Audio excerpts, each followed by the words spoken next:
double printing. I've got the second page. The first page I've had to speak out. Down my set, folks. I need to put this live here first.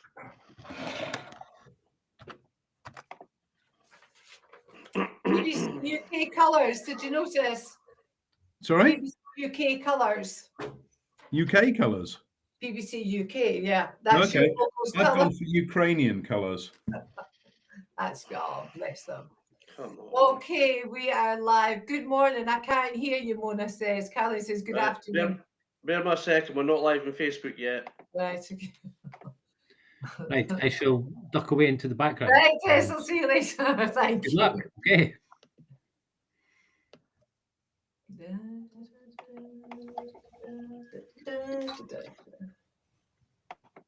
Okay, you're live on Facebook.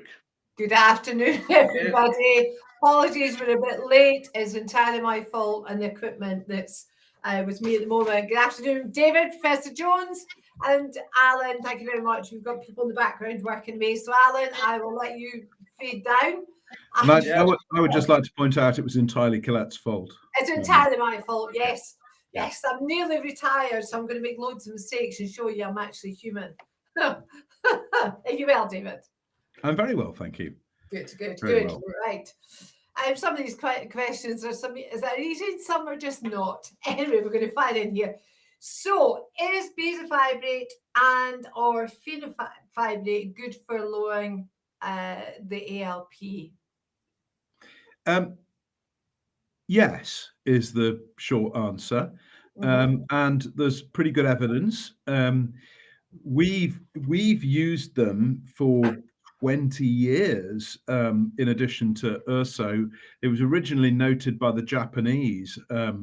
Like many of these things, it was a chance observation that people were being given these drugs. They're old-fashioned cholesterol-lowering drugs used before statins. So people in Japan noticed that patients getting these for their cholesterol, their liver blood tests improved. And there's been lots and lots of use of them afterwards. They're pretty good at reducing alkaline phosphatase.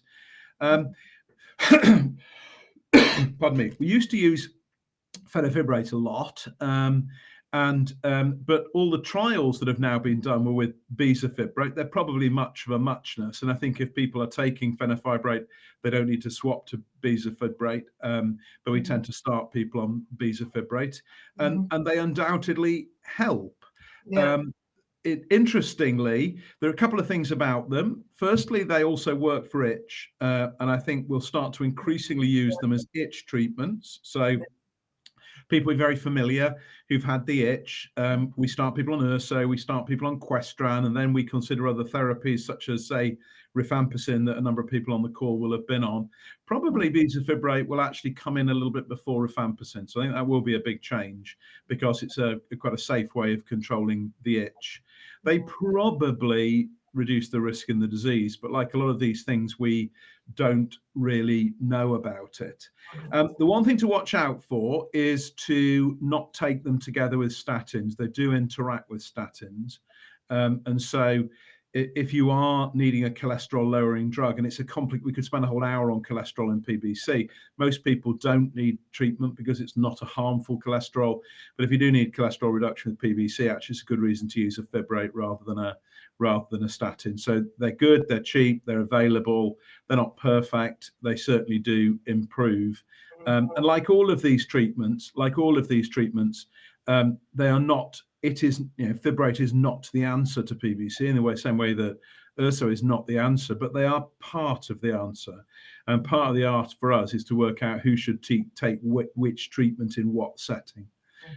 So just for those people in North America, is bezafibrate. You died out there. North America. No, you're frozen.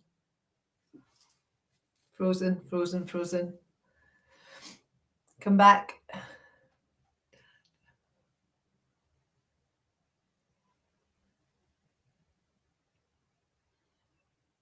Okay, while we're waiting on David reconnecting, which I think he probably will, we've Mona, I hope you can hear us now.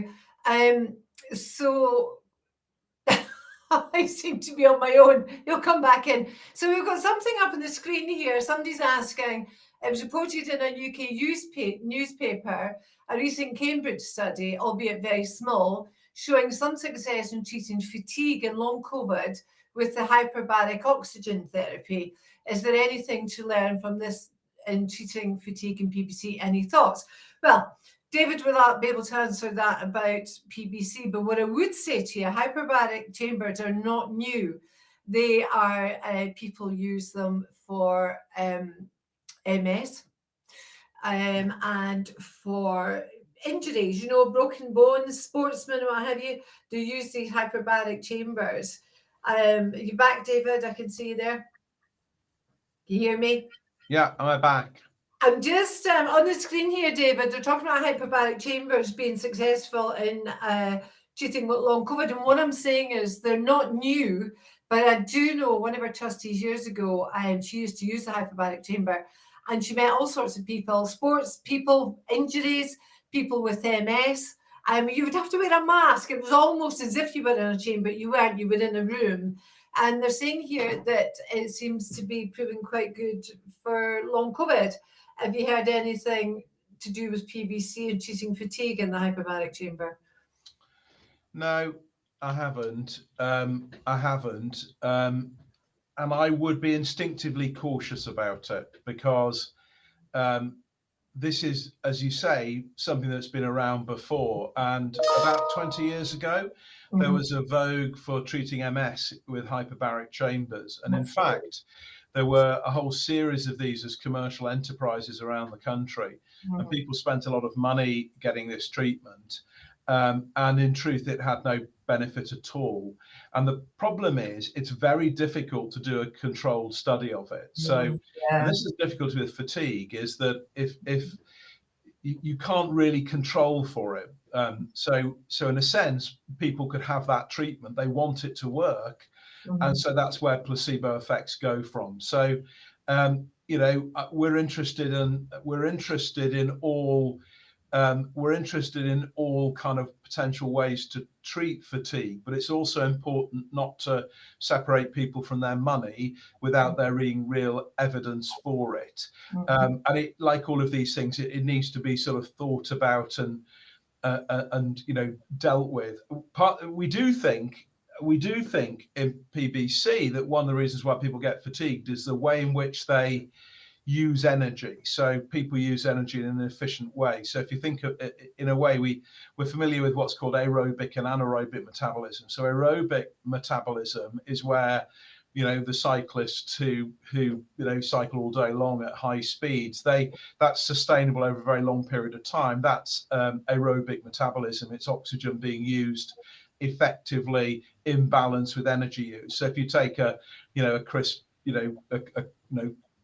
Froome or somebody like that's a very sustainable, very aerobic type of exercise. Anaerobic is where you have a massive energy burn over a very short period of time. So Usain Bolt would be the classic example of that. Somebody who creates an immense amount of power, much more than one of the cyclists ever could do. But at the end of a 10-second run, he's on the floor, you know, gasping for breath. So what they do is build an enormous energy burn in, but they quickly burn energy through to lactic acid that builds up, and that then stops them exercising. So that's the complete opposite. And clearly that's why, you know, long distance cycle racers, you know, aren't sprinters, and sprinters, you know, give up. So if you look at Usain Bolt sprinting, he won't breathe. I mean, they do not breathe at all during a 100 meters race. There's no point, because they're not getting any oxygen into their muscles. They're just burning it, and they'll have to catch up later. Now, PBC patients, we did some work on this a few years ago, putting people in an MR scanner and looking at their muscle function. People are doing sort of levels of exercise that ought to be tolerable, but they're behaving like a Usain Bolt in metabolic terms. So what people do is they tend to go anaerobic very, very easily. And so they build up lactic acid. That sends a signal to the brain that says you're tired. So that's pretty clear that's happening. The problem, though, you could say, if you're not using oxygen to break down for your fuel, more hyperbaric oxygen is oxygen at high pressure. Wouldn't that help? Well, the problem is it's not the oxygen shortage that's the problem. It's a block on how the metabolism works. So having more oxygen wouldn't necessarily be expected to change that. It's actually a block in the way the enzyme works. How, of course, do you get to do more exercise? How do you get to be able to tolerate lactic acid more? Well, that's why sportsmen train.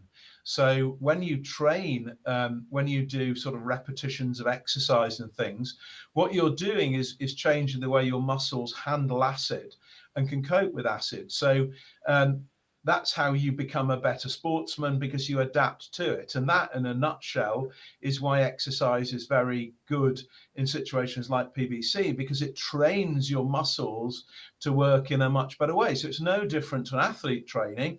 It's just that it's for a slightly different, it's about increasing your exercise tolerance. So there's a really strong evidence base to why exercise is beneficial. And it's to do with not changing how you metabolize fuel, but coping with the metabolism of fuel better. So movement is indeed medicine, as Collette says. Can I give you an example of that? You've told me this many times over the years, and I'll try anything, as you know, and I've been down in your labs in Newcastle to have a go. Now, I've been cycling, cycling 12 years ago, and every spring when I started, I was in agony. This lactic acid in the legs, I'd be off the bike, trying to stretch it off. One time it was so bad, a car stopped to see if I needed help. I was with other people. It was in such a bad way. Yeah. Do you know what changed it? So this happened every April. And as the season went on, I got better and I got less lactic acid. Yeah. Do you know what changed it? I got a dog.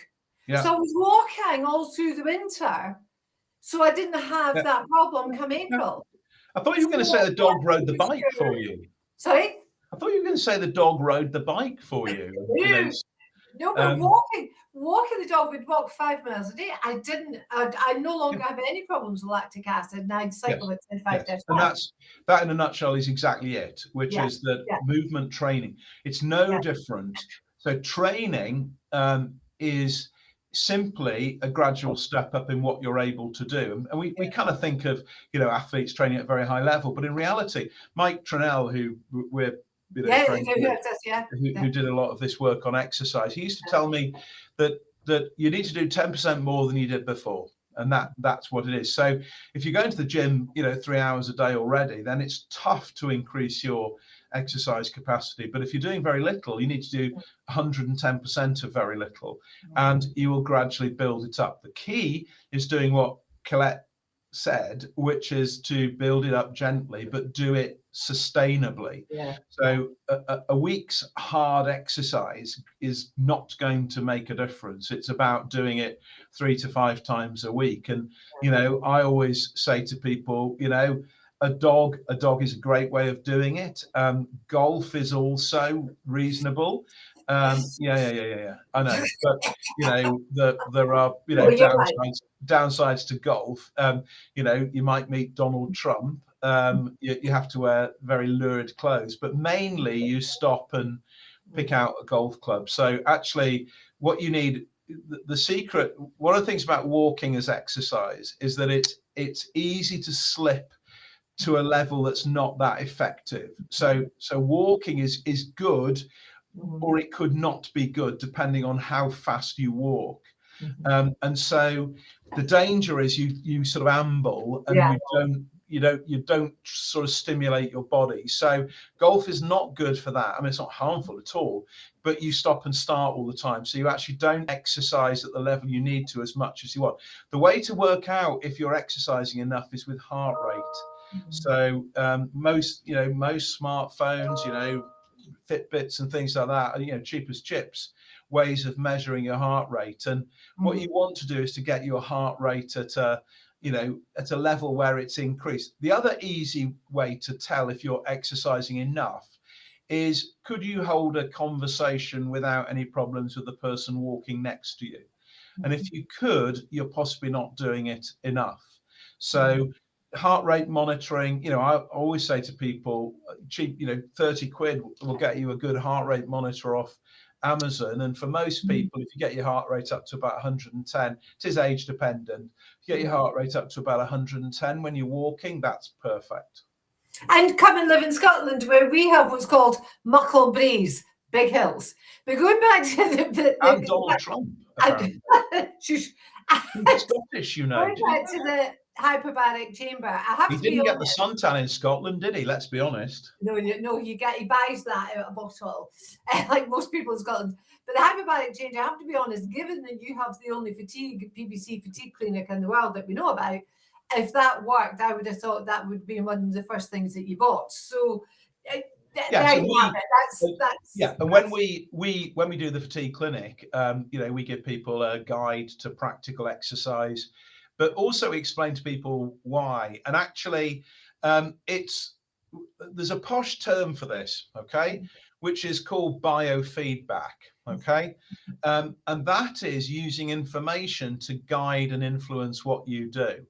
And so it's one thing walking, but it's another thing walking and having a look at what your heart rate did and just realizing, oh, okay, my heart rate was only 90. I need to step it up a little bit. The other way to do it, really simple way to do it, is if you do have a walking route, people often do. So, you're walking the dog or something like that, you'll have a route you do. Just time yourself. Okay, just time yourself doing it.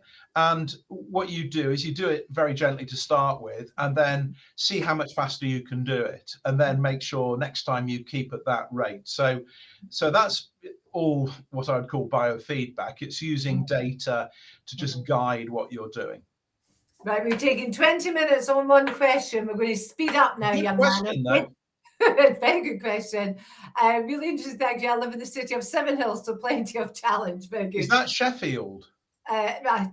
Caroline, tell us. I think yes. Yes.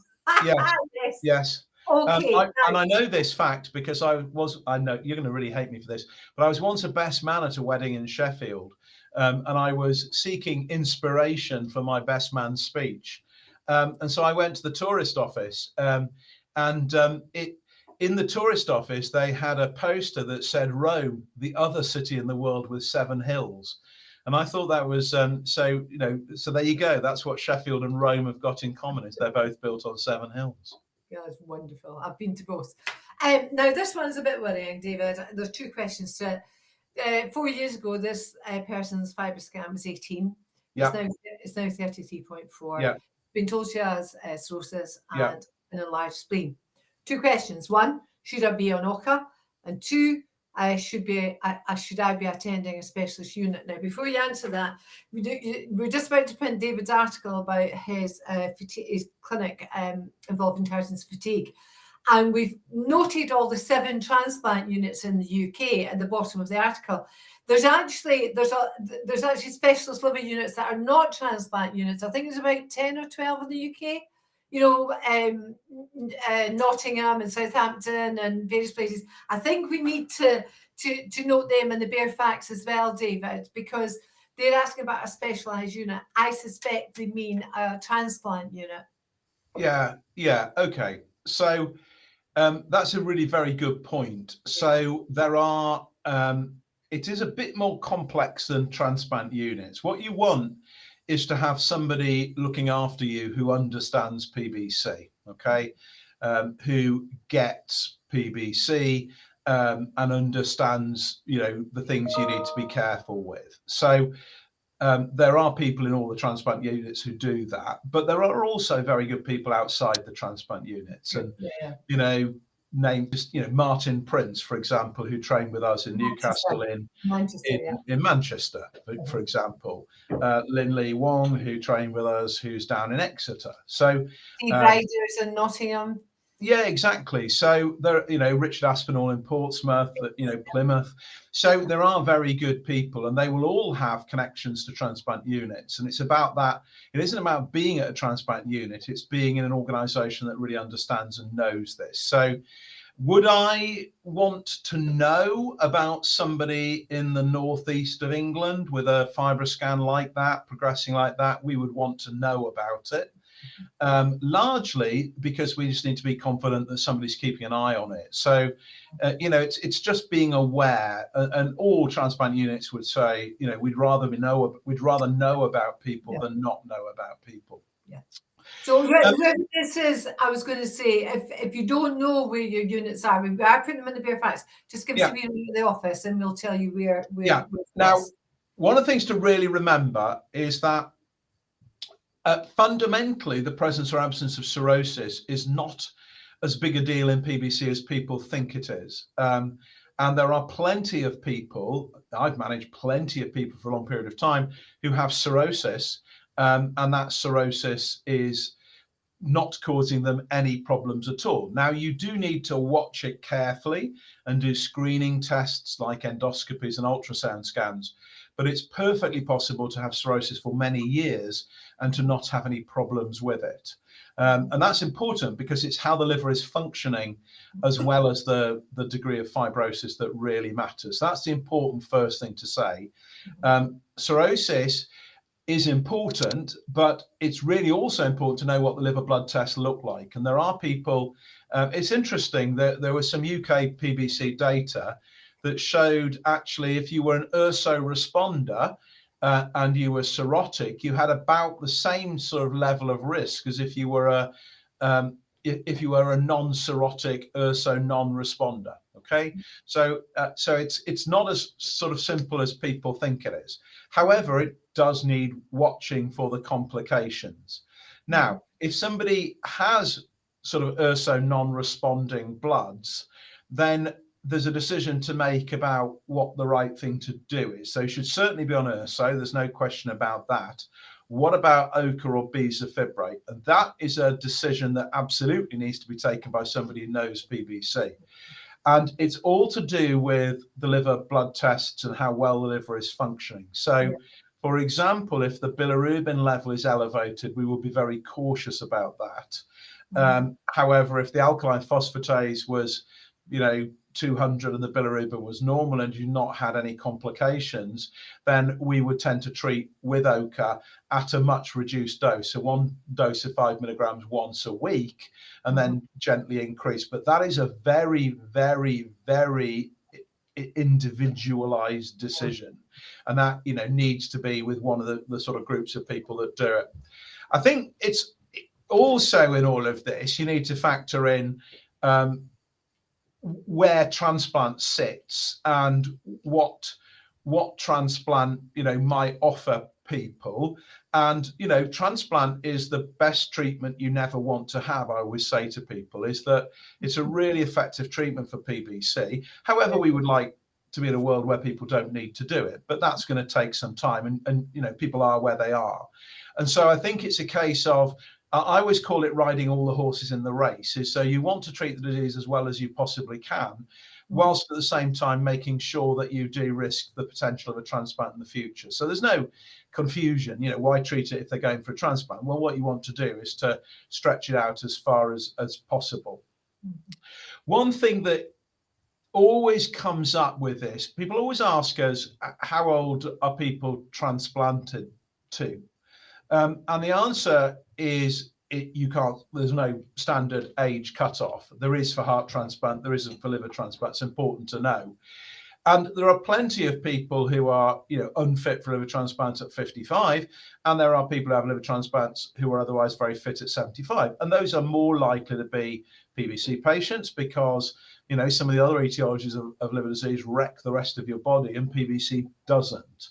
So, 70, 71, 72. Yeah, a few in their 70s, 70, 74. Yeah. So 70, 71, 72. One of the things you do need to be aware of is, however, if you're 65 and you've got, abnormal-ish liver function test, and you've got a FibroScan of 30, is it in your interest to slow down the risk of, or to reduce the risk of needing a transplant in any 1 year to the point at which you can't then get a transplant? Yeah. So you do have to take a more nuanced view if you were in the 65, 60 to 70 age group, because you've got to work out what the long-term plan is. If you want to avoid a transplant at all costs, then it's very sensible to treat. But if actually you're open to the idea of it, then actually potentially delaying it to the point where it might not be possible anymore might not be the wrong thing to do. And we're very straightforward with people. We talk about these things with people, and in our service, Jess Dyson, spends a lot of time talking to people about the pros and cons of therapy in these sorts of situations. But it does need to be an individual decision. Okay, right. Thank you, David. So this one's a bit different. This person has regular fatigue and faintness. Yeah. No sign of anemia. The gastroenterologist doesn't respond to what she talks about in her symptoms. It's having a large impact on her life. Could she possibly have B12, vitamin B12 deficiency? It could be a whole number of things. We really don't know. I mean, when MDs, you will know more than me, David, goes to liver clinics treated for the PBC. They should be tested for many things, thyroid and all sorts of things. Yeah. So I think we don't have enough information. We could maybe invite this person to come back.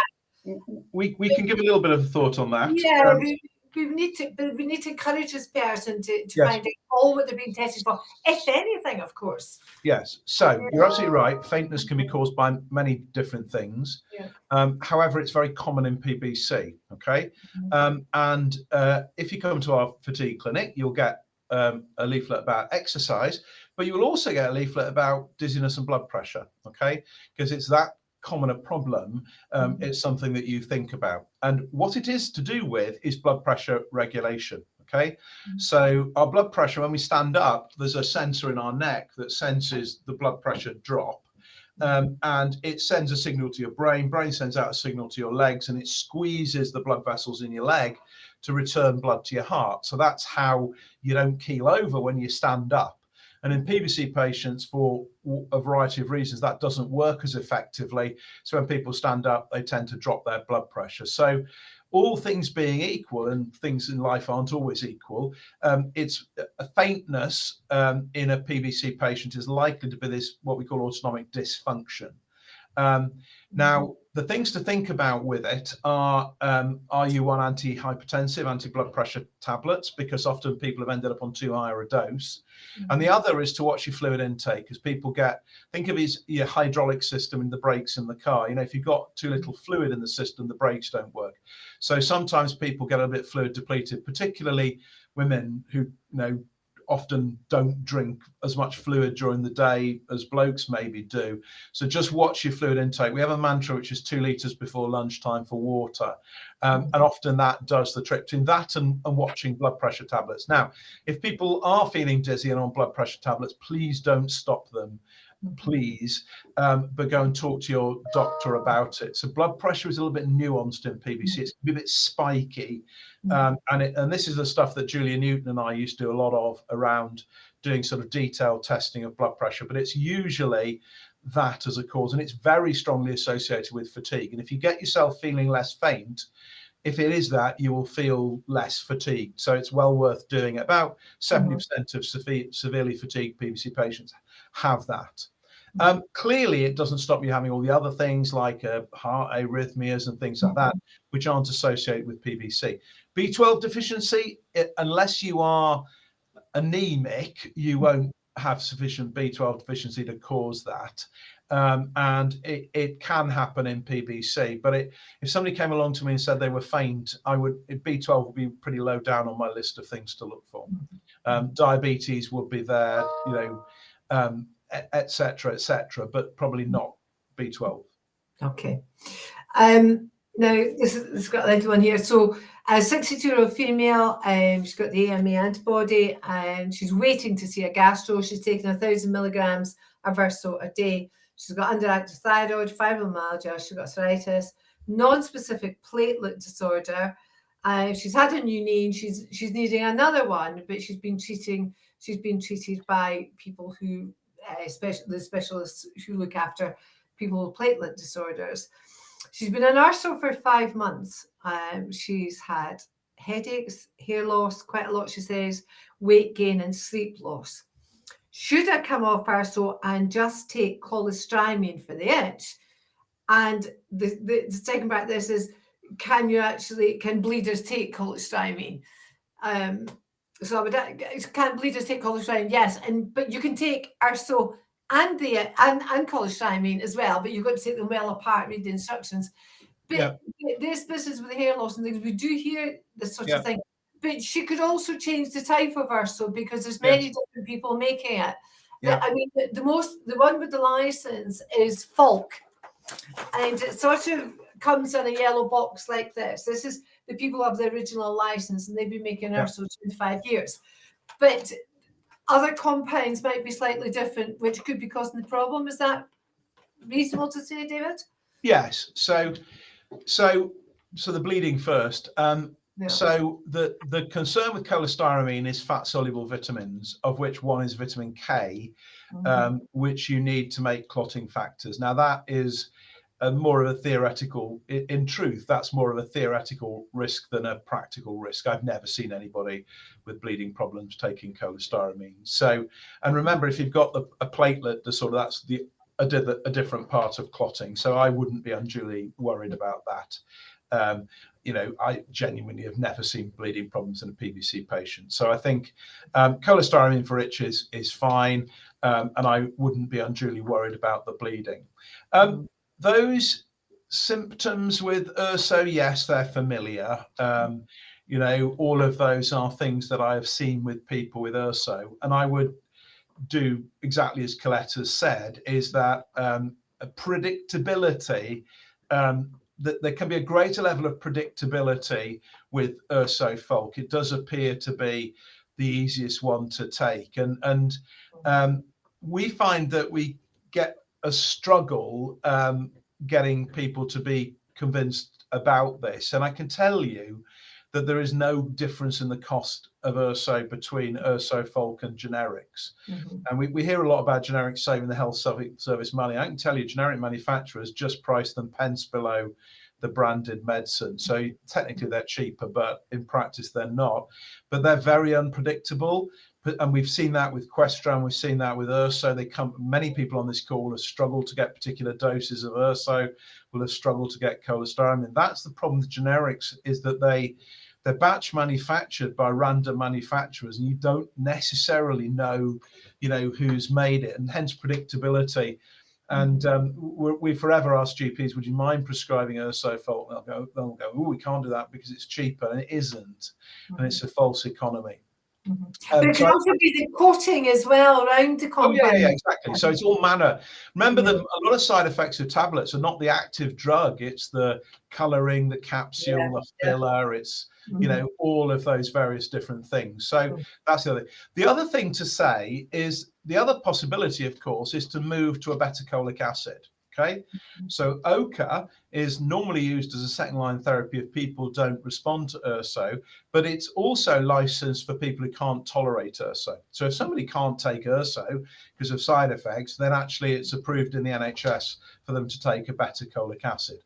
Now, so one of the options is don't take urso and don't worry about it, and one of the options is try a different urso, and then the third option is trying obeticholic acid. Which of those would I do? Well, I'd certainly try and take another form of urso first up, because that's easy.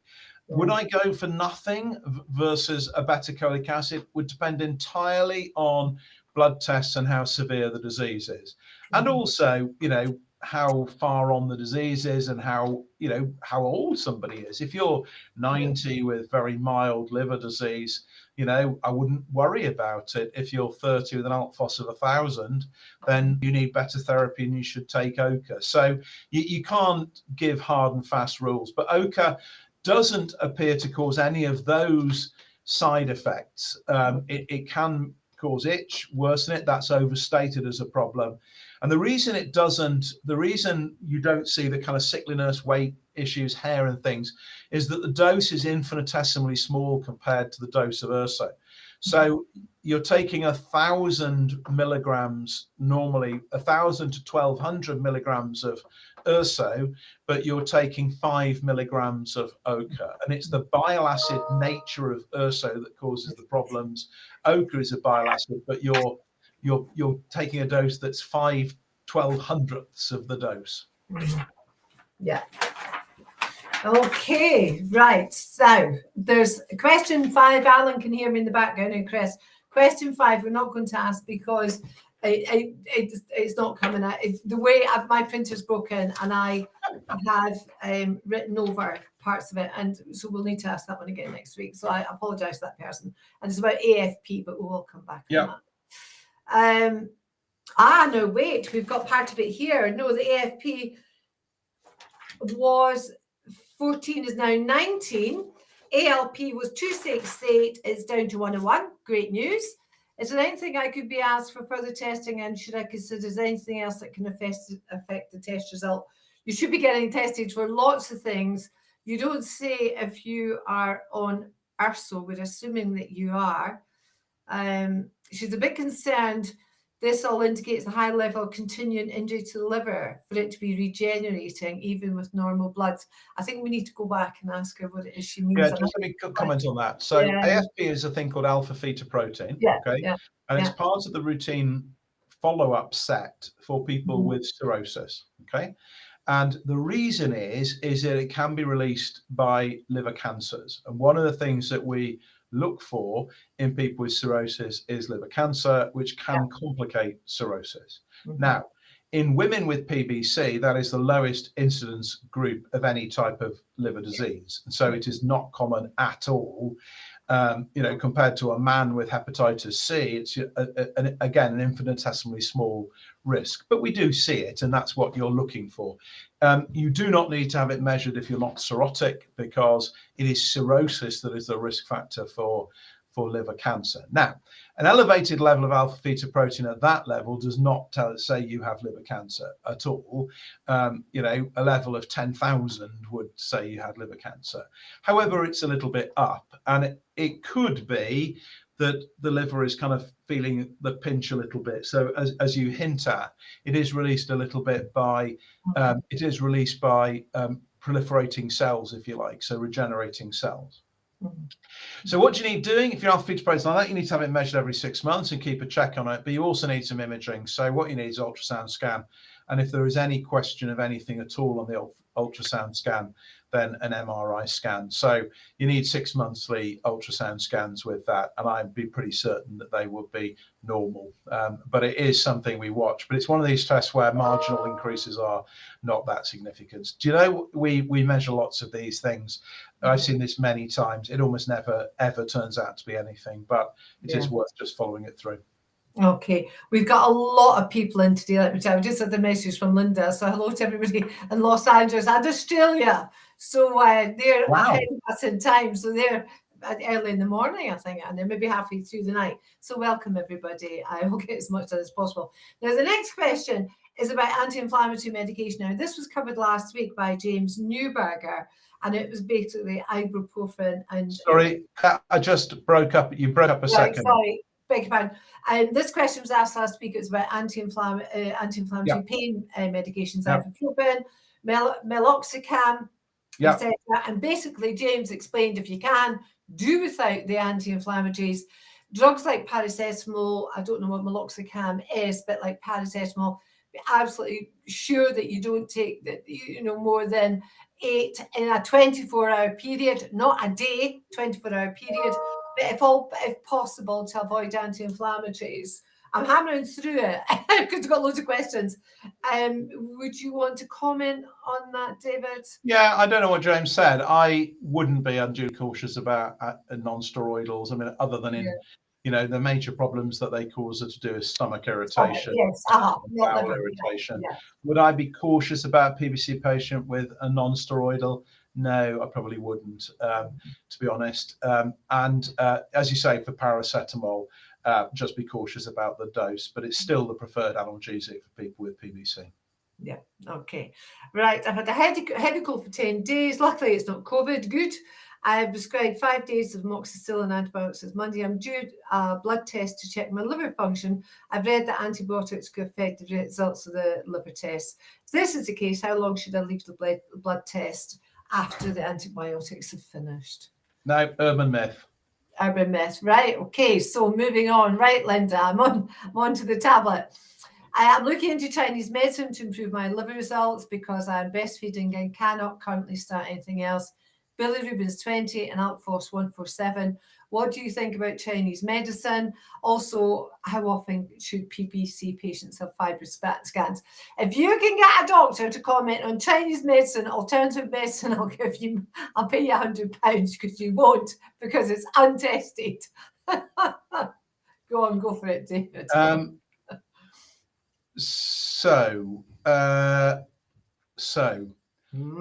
will be cautious, if I'm honest. I will be cautious, and clearly, Chinese one of the forms of Chinese traditional medicine is bear bile, and what's the active ingredient in bear bile? It's ursodeoxycholic acid. So, in the same way as the Celts used to suck bark from the ash tree because it reduced pain, and that was aspirin. So, in a sense, there are natural elements out there. That's where antibiotics came from. So the concept that there are natural compounds that have a beneficial physical effect is absolutely clear. Like and it's only sorry? Like Senna. Yeah. And it's only recently that drug companies stopped sending biologists out into the field to try and collect bugs and found new antibiotics. So there's a long, long history of all of this. The issue with Chinese herbal medicine is the unpredictability of it. We know from experience that even the same apparent preparation can change its constituents. So it's a little bit unregulated, if you like. So you aren't always entirely sure where this came from. Now, any hepatologist will tell you that there have been deaths from liver failure from Chinese traditional medicine. So when we see people coming in with acute liver injury, it is one of the things that we have seen, and I've seen 2 people die from it. Oh, and I hate to say it, but I have to say it. Of course. We sent the stuff that they'd been taking to Kew Gardens in London, and they asked us where on earth had we got this from, because it was one of the most potent plant toxins known to man.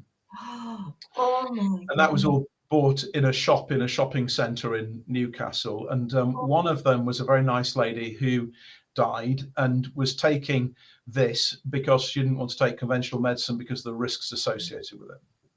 So there would be other people who would come along and present a more positive view, but I'm being honest, I wouldn't do it. I think in terms of urso, is absolutely safe in pregnancy. Urso is used, and breastfeeding. Urso is used for the management of cholestasis in pregnancy, so it's actually used in pregnancy, and we use it without any concerns. Would I use any of the other drugs? Probably not. But I would just be really cautious about the concept of Chinese traditional medicine. The concept that it's safer is largely down to the fact that it's not been evaluated properly. And if you don't look at the downsides of things, you don't know there's a problem.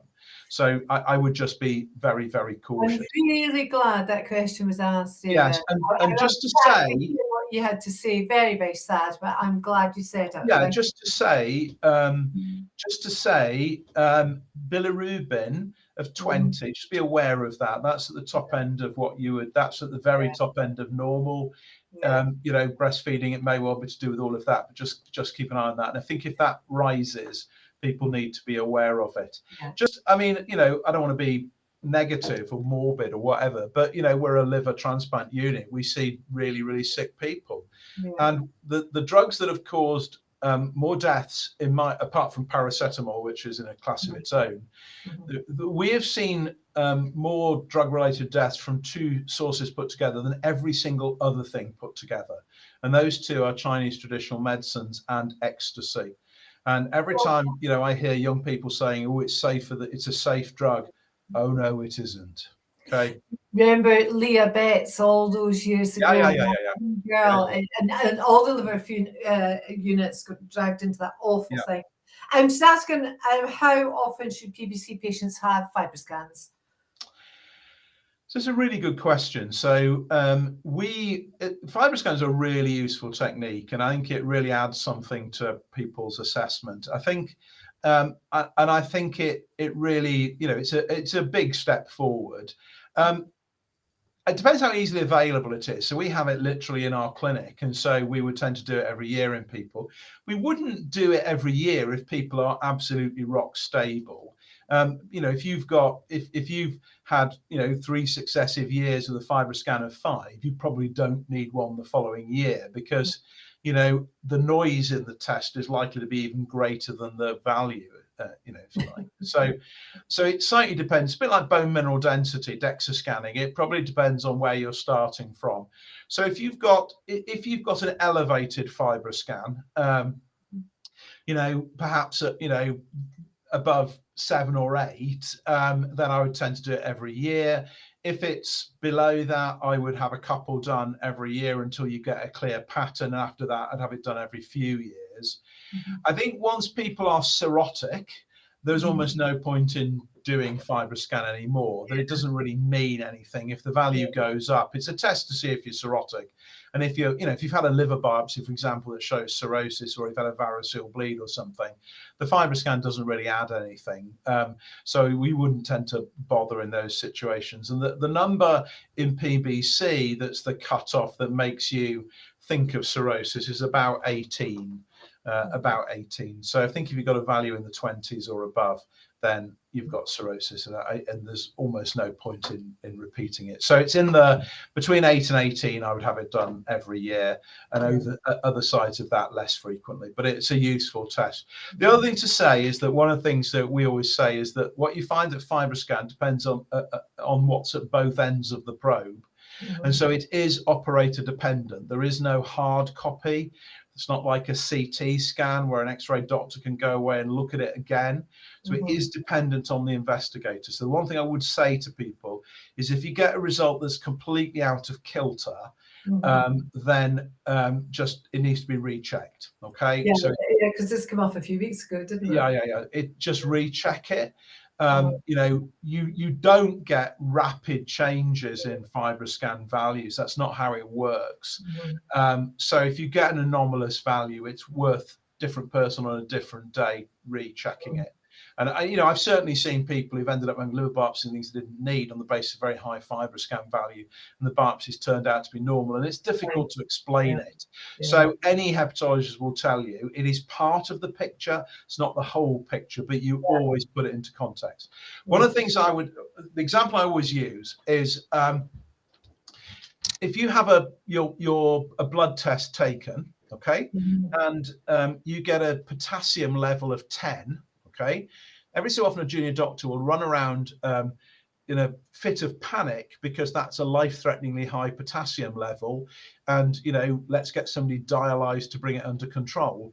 A wiser old head would say it's just that the blood cells have lysed, broken when you go into the tube. So you can't have a potassium of 10 and still be alive. And so there's what's called technically a rabbit off there. So what you would do is you would just recheck it, and lo and behold. So a one-off value that it fails the sniff test, you repeat it. And I think that's something that we need to learn with FibroScan. If it doesn't fit with the rest of the picture, it could be true, but you also need to just look at the other possibilities before you do or say anything precipitous. Okay, this next one, I think I would like to comment on it, but I'm not. When I read it out, the person, she's not clear, this person, what they're saying. Background: told my recent scan was inconclusive, as mild to moderate damage, but I'm possibly at transplant stage with bloods and signs of jaundice having been taken into account. I'm attending the Borders General Hospital, that's south of Edinburgh, and the Edinburgh Transplant Unit. Not tolerating the sachets for the itch. So transplant unit, we're sending a prescription for, I think she means tablets, and this was nearly 3 weeks ago. Spoke to my consultant secretary, and she cannot find the consultant who dealt with me at the transplant unit to find out why I have not received the prescription. I'm feeling highly stressed and unsupported medically. How do I get the best care and assessment? Any advice we could appreciate? Before you reply to that, David, I'm going to say to this person, please phone me and we'll have a chat, because I know both hospitals. But I would also say to you, say here, you're not tolerating tablets. I have spoken to my consultant secretary. Whoever your consultant is, email him, her directly. You do not have to go to a secretary. They have no medical knowledge. email your consultant directly. You go on to say that she doesn't know which consultant sent you the prescription, which means that she's working for a few people. So if you've got a name of a consultant, you contact she directly, and you'll find the information up on Google in the hospital, the Royal Infirmary of Edinburgh. Would you like to add anything to that, David? No. Wouldn't do that. No, I think you, so to do a sort of deconstruction of all of that, sounds like not tolerating Questran. They've probably suggested colesevelam as an alternative to that. And one of the things that frustrates me, and we know and love the health service, but its ability to shoot itself in the foot is extraordinary. And one thing that frustrates us, we pride ourselves on having very rapid. I mean, we're under a lot of pressure in the clinics at the moment. We've seen so many people, but we have always liked to see, where people are worried and we need to see them, we see them very quickly. And we'll get people who won't turn up for an outpatient's appointment because we bust a gut to get them into the clinic, and they've sent a letter out to them second class to tell them about the appointment that arrives after the appointment date. Yes, and it's just frustrating when that happens, and things like email and electronic communications like that. I think we need to. So what will have happened is basically the letter will be sitting somewhere waiting to be signed off. And I think what you need to do is basically, as Collette says, just drop an email.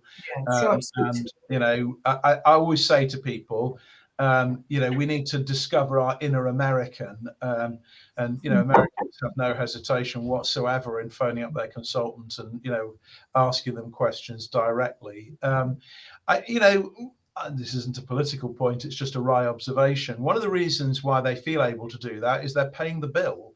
And if you're paying for it, then you're bloody well going to make sure you get looked after properly. Of course, we all pay for the health service. It's not free. We just pay for it a different way. But there can sometimes be a mindset that, don't challenge it and don't, get what you're given, and aren't you lucky to have it for nothing, when in fact you should be getting what you want exactly. That's right. But also, I would say, I'm not a doctor basher, as you well know, but also the doctor who wrote that prescription would know very much about itching and would not want you to be waiting. That's not what doctors want. No. Whoever it is, they'll be horrified, I'm sure, and they'll get it sorted quickly. But feel free to ring me and we can chat it through. Okay. I mean, Edinburgh's a very good unit. It's a very good unit. They're very good. And it will be sitting in the system somewhere. I think, anybody with an elevated bilirubin, I think increasingly you should think of your doctors as being in Edinburgh, because this gets unpredictable, and that dialogue is the one that really matters. And I think it's about getting the sort of sequencing of different things right. So the local hospital will be starting to get out of its depth pretty soon. Yeah. Okay, is it okay to drink tonic water for leg cramps at night if you have PBC? Yes. But only if you put gin in it. Yes. Do you have any suggestions how to treat swollen stomach lymphoid?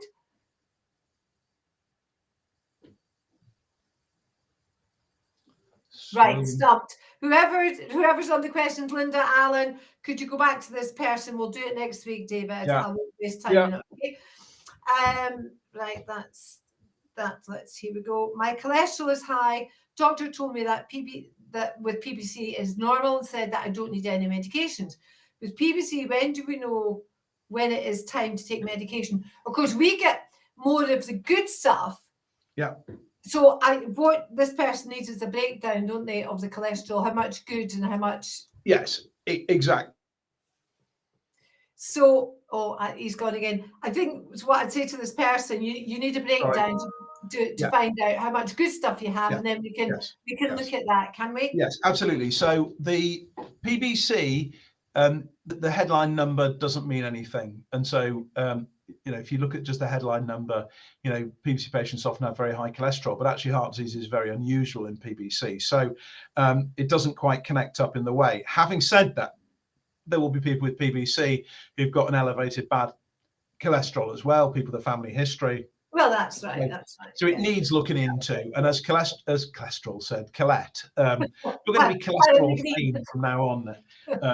So as Collette said, they can get a split on it. So essentially, it's good and bad cholesterol, and that should guide what you do.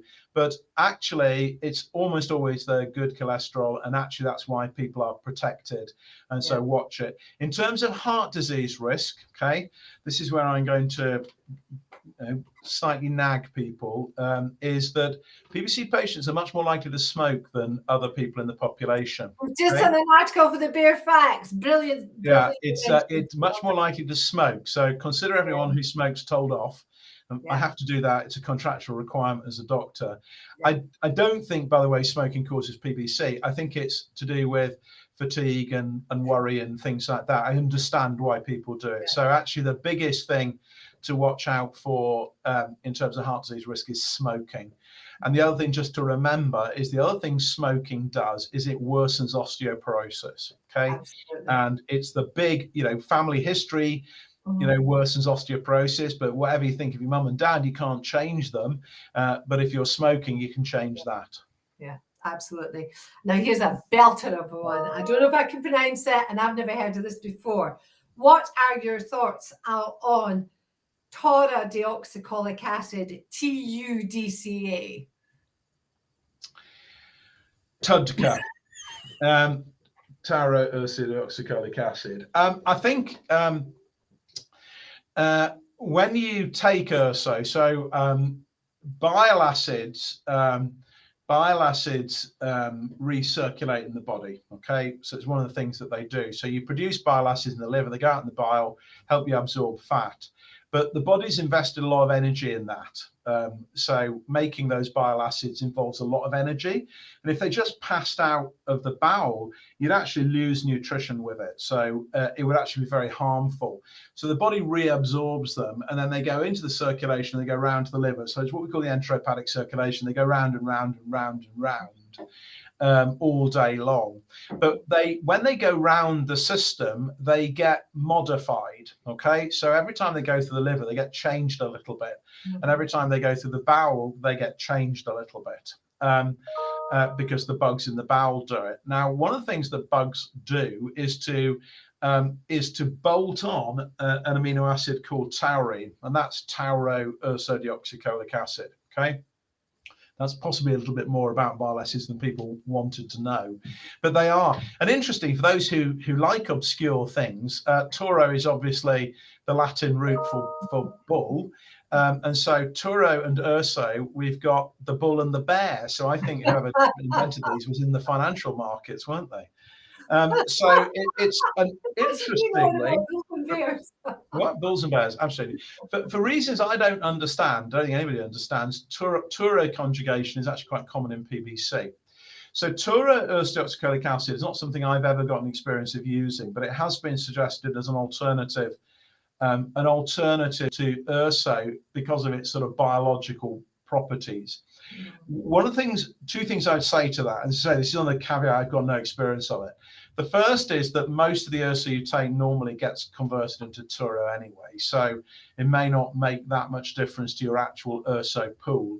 And the other is I suspect that these kind of different forms of urso will be marginal gains over urso. And actually compared to obeticholic acid, which is the big bazooka in terms of its function, it will probably be more of a change. And the big difference between, although obeticholic acid is itself built on the structure of urso, what's engineered into it is an active component to its function. So it actively suppresses bile acids being produced, whereas urso has a sort of diluting effect. So it's an active as opposed to a passive effect. So I don't have any feel for it. My guess is it will be incremental gains over and above urso, and there might be situations in which it's a good idea, but it's not something that's used in the UK. Okay. Two more questions. Are you okay? One's a quick one. Yeah. are essential oils safe for people with PBC? Yes. As long as you're not drinking them. Yeah. Right. So we've got one on the screen here from Margaret. Is a sense of salty flooding taste for periods of a sign of saliva ducts being affected? Mouth does appear to be drier. Well, yeah. It presents as a salty taste, especially morning, then intense about 2-3 days, then reduced to mild salty taste sometimes through the day. Yeah, so mouth symptoms are a lot commoner than people tend to talk about, so they are common.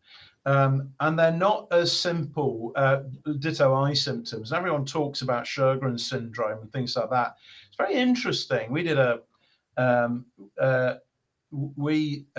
a student work with us years ago called Fiona Watt, who did a lot of the really nice work on families. She's the one who did the paper on families and PBC.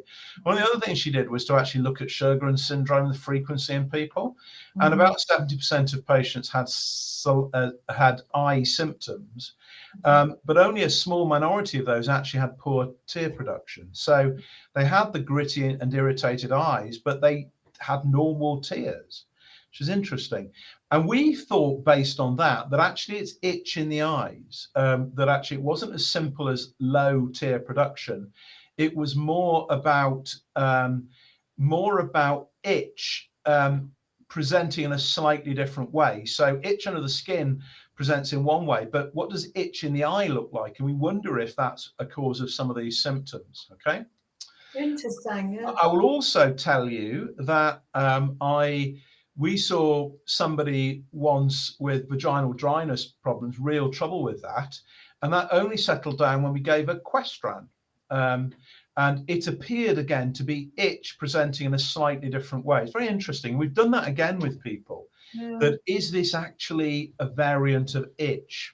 And I wonder if some of the mouth symptoms are a similar thing with that actually there's an element of itch to it that is sort of fooling the body. So these are quite common. Some people it's poor saliva production, but in some people it's a sort of odd sensation package related to that. Now, what happens to people with poor saliva production? You get mouth infections very easily. So one potential cause for this would be gum infections and things like that. And I'm going to cue Collette, who's going to say exactly what I predict you're going to say. Collette, say it. Mouthwashes. Do not use chemical mouthwashes. Like anyone would think we'd done this before. So mouth infections are very bad. Saliva is kind of a bit antibacterial and it helps clean the mouth. And so mouth infections are quite common, but the one thing you don't do is use mouthwash because that actually damages the mouth and makes things worse. So salty water, it's as gorgeous as it sounds, but rinse with salty water is very important. You know, drinking clear fluids, you know, when you're eating and things like that. So mouth hygiene is a very important thing. The other one so that's a possibility. As I said, itch in the mouth is a possibility. The other one just to be aware of is that the thing that causes, that commonly causes strange taste sensations is mineral deficiencies, zinc deficiency, things like that. So a number of vitamin and trace element deficiencies can do it. So the nutritional people, you know, where you've got people with real nutritional problems, they'll often have these types of symptoms. So a good multivitamin is a useful thing to take, and one that's got it's vitamins and minerals for that reason. So one that's got a combination of those things, and those are never a bad thing to take with PBC because you can get a little bit deficient. So I would be very careful with mouthwash. Very good. No, very careful with mouthwash, salty water. And anything, you know, the back tubes, the catarrh, nasal stuff, you know, try a multivitamin with minerals. And then after that, my wild card would be to try an anti-itch medicine and see if it helps. Yeah. Flipping back to the eyes, I'll say to people, if you do have dry eyes, itchy eyes, and you're not sure, they can do a simple little test. They drop in anaesthetic into your eyes. It's very simple. They put 2 little tapers in. Yeah. And I had this way before I had PBC. And I remember the chap, he took the tapers out. He said, "There's your problem." I said, "There's nothing on them." He says, "That's because you have no tears. You have 2 sets of tears, and some people lose the tears that, you know, every time you blink, there'll be a tear to clean your eye. So it's important you use good eye drops with oil in them. So just on that, so if you have got dry eyes, it's really important because you can get corneal injury if you don't watch it. So hypermelose eye drops, so not, you know, Optrex, things like that, but the cellulose eye drops, they're very safe. They hang around in the eye. You can literally use them as much as you want. So there's no dose as such. There's no active drug in them. They're just cellulose and water that just keeps it there. There is the most brilliant treatment though for dry eyes, which we do a fair amount, which is to plug the tear ducts. Okay. And yeah, you're recoiling and you think it sounds horrible. No, I tell you, my wee sister, she's got lupus. She had it done permanently. I had one done because the guy couldn't get it in the other. Yeah. So it was only for a month, the temporary plugs. Yeah. So I walked around with one wet eye and a dry eye. But I'll tell you, it could only happen to me. But I'll tell you, having a wet eye was bliss. Yes. It was bliss. And it's a really clever treatment. Yeah. So they just pop a little bung in it's really simple, in the tear duct. That means that the tears fill up. Now, you know, if I had it done, I'd look like I was crying. Because you normally need to drain the tears away, but it works really well with patients. These things last for up to 3 months. I mean, it's extraordinary, really. And once they've worked... It's gone again. I can assure you, it's a lovely feeling having a wet eye. Are you still there, David? I hope so. Yeah. If you are having really bad eye trouble, do get sent to an ophthalmologist because you know, a lot of people think more eye drops. Actually, they've got some really clever interventions, and it makes a massive difference to people. And you know, poor sleep because of bad eyes, you know, contributes to a lot of other fatigue and things like that. So it's well worth thinking about. Mouth problems, it's less clear, and I'm not a big fan of any of the kind of mouth preparations. I'm not sure any of them particularly help. And I think if those people who are trying some of these preparations for a dry mouth, if you do ever find something that works really well, it's the sort of thing, let the foundation know, because pass that information on. I don't think I've ever come across when nobody's come along to me. You know, I've had plenty of people with the eye plugging and said it's transformed my life. I've never had anybody say that with any of the things we use for dry mouth. So it's a more difficult area. You've answered a whack of questions again today, David. Thank you very much. You and I need to get that. I thought we'd do a double act in London in June, by the way. I thought you could maybe feed me some stuff. We're doing a symposium in London about then and now, and I thought we could work it out between us, David, if that's all right. Anyway, thank you so much. Thank you to the people in the background here doing all the hard work as well. And here we are, Chris and Alan. Poor Alan's got his ears are bothering him. And thank you, Linda, who's in the background, always doing her bit. And I'd say to everybody, I'm not going to be doing this for much longer. I think there's a replacement for me near at hand, which we'll have confirmation of over the next week or two. But I'll still be hanging around at some point. And I bet the only thing people remember from this session is that Sheffield is the only other city of the world built on 7 hills. On 7 hills. Actually, so is Edinburgh and Dunfermline, Dave. Oh, we do have the 7 hills. Why didn't I say that? We've got Edinburgh's built on 7 hills, and so is Dunfermline. There you go. There you go. Right. So I mean, it's a bit like Birmingham has more canals than Venice. I'm not sure how we're supposed to deal with that information, but it's said to be a fact. I would say to everybody, please keep donating to us. We need donations. We're like everybody else. We're suffering with this not recession, but prices going up, and ours are too. Our magazine, our Bare Facts, we got hit with some belters last week of how the price is going up, postage is going up, the wrapping's going up. So please help us out. David, a joy to work with as always, young man. A pleasure. Maybe I'll go to Newcastle and have that cup of tea with you sometime. Indeed. And thank you, everybody, for the great questions. Never ceases to amaze me how many good questions are and how different they always are. You know that only nice and intelligent people get PBC. You did know this. I do know that. This is good. This is good. You've got far in life. On a serious note, when industry, and we work very effectively with industry because you know drug companies are the people who make drugs, and so it's in all our interest. Time and again, people coming into PBC doing, you know, who are not familiar with PBC, that's the automatic thing they always say is what a joy the PBC community is to work with. I hear that all the time. That's so nice. No, it's true. And it's absolutely true. It's thoughtful. People say what they're going to do. They do it. They say they turn up on time. You know, it's just And actually, you know, honestly, it's a way that the community of people with PBC helps itself, because it makes PBC a really attractive thing to work in, because actually it's easy to work with people. For a minute, I was in a meeting with David and some others the other evening, and we were talking about PBC past and present. And we were talking about the physical things and the medication. And I pointed out, and Dave agreed with me 100%, because we have this is for life. And it's not just our physical symptoms of fatigue and itch, what have you. We've got to have procedures. We've got to, oh God, it's time for blood. So what they're going to say this time. It's the emotional and the psychological difficulties that we live with as well. Yeah. But it's being able to talk about these things with one another, have that common bond, and you know, both each other along, and then phone somebody up. How did you go? Oh no, yeah, great.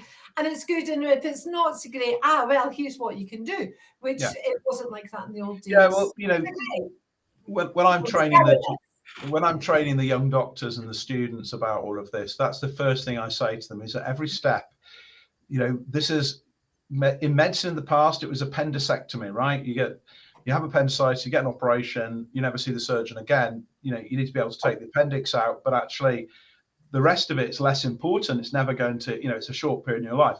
With the best will in the world, this is going to be long term. And so therefore it has to be different. And the most important bit of advice I give people is to always, always, always try and see this through the eyes of patients.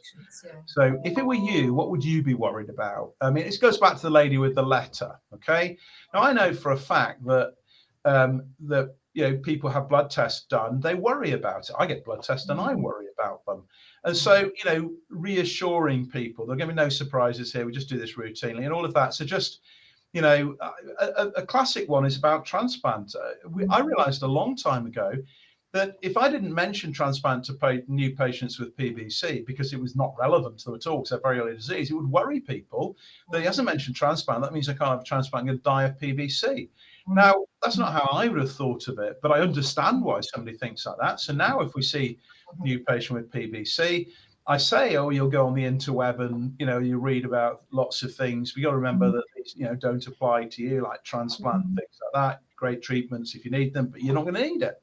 And so it's a little line like that, and that can actually stop people worrying a great deal. So try and see it through the eyes of people. It is. I sort of flipped it the other way many, many years ago, and the hepatologist is no longer with us. A fine man, many years ago decided that he didn't think Herstal was particularly working in patients, so he stopped prescribing it.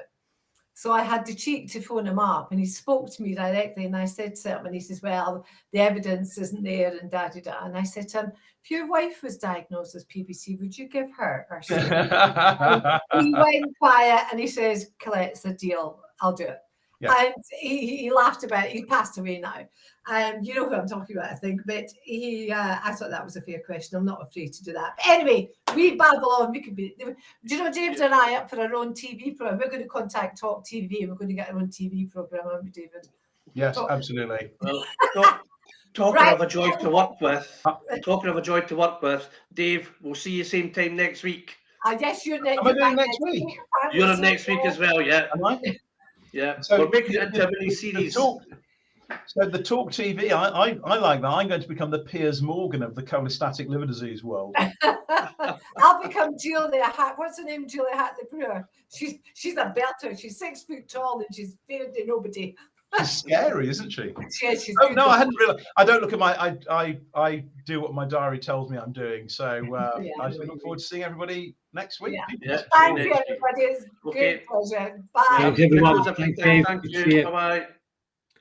Actually, Dave, do you have a minute to hold back? It's actually just a very quick question. A couple of minutes.